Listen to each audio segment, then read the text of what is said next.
We believe, like so many people, before I give them a workout plan, they're talking about recovery. Everybody that hears me speak, they want to go straight to recovery. Work out first. Work out first. Before you talk to me about recovery, work out first. We are always looking for, like whenever I talk to people, people take my words and they put it in a way to where they want to feel comfortable. This guy, you know, they want to put you in a box. They want to put a title on you. No, you're putting a title on me to make yourself feel better about yourself. If you read this book of mine and you see where I came from, this person was not built. This person was not made by God. This person was built. I made this person. I made this person by diving into the insecurities that life gave me. Because now they're yours. They're yours to own. If you're not smart, call yourself dumb. It's okay, because you are. But take that not as you're putting yourself down. If you're fat, call yourself fat. I used to be 300 pounds. We want to talk so soft to ourselves. We're looking for that recovery day. And that recovery day is everything in your life. Everything in your life is that recovery day. We're looking for it. It's not coming. It's not coming. Get over that recovery day. And that's the mentality I took with me. And what happened through that process was all the frivolous things of life started to float away. I used to tell people lies so they would like me because I was so insecure. When you start to build yourself up and start to have the one thing that we don't have is confidence. Yep. Real, authentic confidence from hard work. Everything else goes away. You no longer look to other people for your self-esteem. Validation. That's right. Or, yeah. You now know. I walk in a room now and I know the hours and years and decades I put into David Goggins. That's something, it's not on the wall. It's not a trophy on the wall. It's not a medal around your neck. It is actually a feeling in your heart. And people go, why don't you ever smile? I don't have to. Yeah, I do have a stoic look on my face. I'm a very focused person. But the feeling I have in my soul and in my heart, that's why I don't need to smile. I don't need to smile. I don't need you to look at me and say, oh my God, you look happy. Because half of us aren't happy. We're giving you something that we think you want to see. I don't do that anymore. I don't care how you perceive David Goggins. Because through my journey, I figured out the one piece I was missing. I thought it was cars. I thought it was women. I thought it was money. I thought it was everything. The one piece I was missing was me having the courage to face myself. There's a lot of successful people in this world who still feel empty inside. And they wonder why they still feel empty. So they try to make another million, 2 million, 3 million. Let's buy a new car, a new house, a new boat. Let's buy more of everything. At the end of the day, they still feel real empty inside. For me, I wasn't even fucking successful, I just felt empty. So I was trying to hide my insecurities, my doubts, all this bullshit. So I was trying to dress up a turd. And when you try to dress up a turd, you're still a turd. It's like a turkey. You get a turkey for Thanksgiving. If you don't know what you're doing, you cook that motherfucker without going inside and cleaning it out. You gotta clean the insides out before you start dressing it up. Same thing with life. If you don't get inside your soul, inside your heart, and fix it, be willing to go to war with yourself. Stay hard. Once again, not every message I have is for everybody.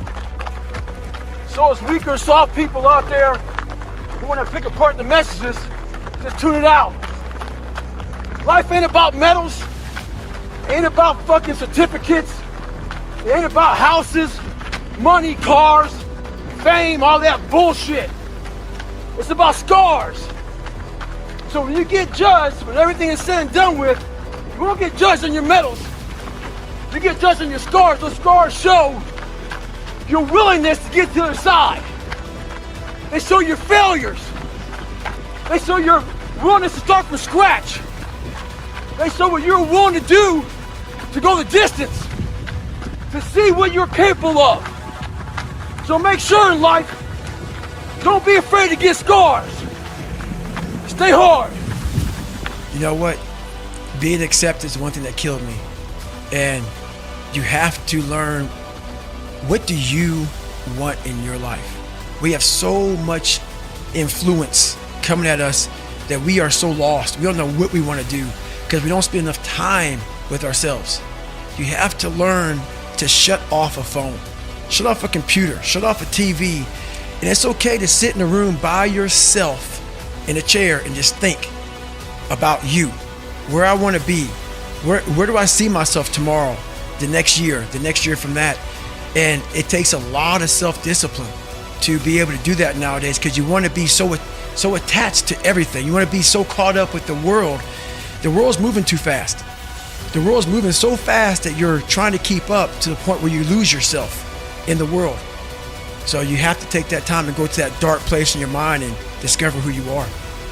Was there a time in your past where you realized that you've overcome your old self and really truly felt transformed? Or do you feel like it's an endless process that you're still building towards? It's an endless process. Endless process. All that shit that I went through in my life to get here today, it is tattooed. It is tattooed in my brain. Every day I wake up, I am constantly battling that person that is like, man, you know, back in the day, this happened to you, man. You know, like, you got called nigger so many times, and your dad beat the shit out of you, man, and, you know, you couldn't read in this daggone junior year. All these things start to creep up, even now where you're at today. Every day, you're having to constantly battle. It's not as bad as it used to be by any means, but that person's still there.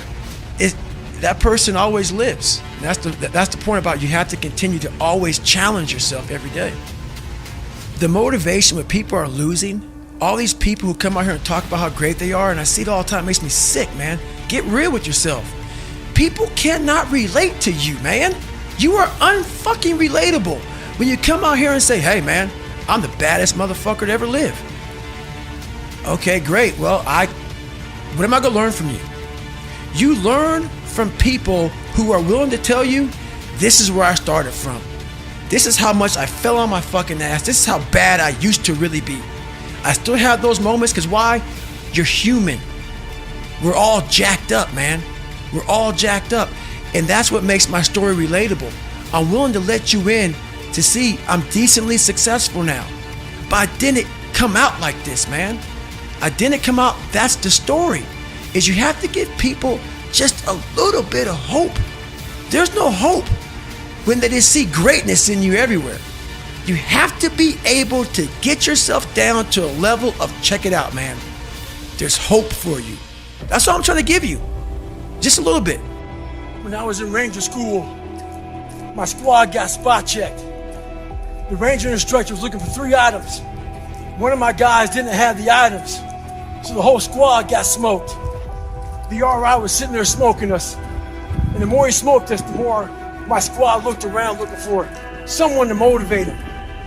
The Ranger instructor shouted out, "I'm gonna bury you motherfuckers." So I saw that my squad needed some extra motivation. So I said, "Ain't no grave that can hold us down, motherfucker. Ain't no grave that can hold us down." Right now in life, your family's looking for that one guy right now. You're looking for that one guy who's strong, who's that pillar for the family in hard times. Make sure they look around and find you. These are the times right now for you to step up. Be that guy that can take anything. Stay hard.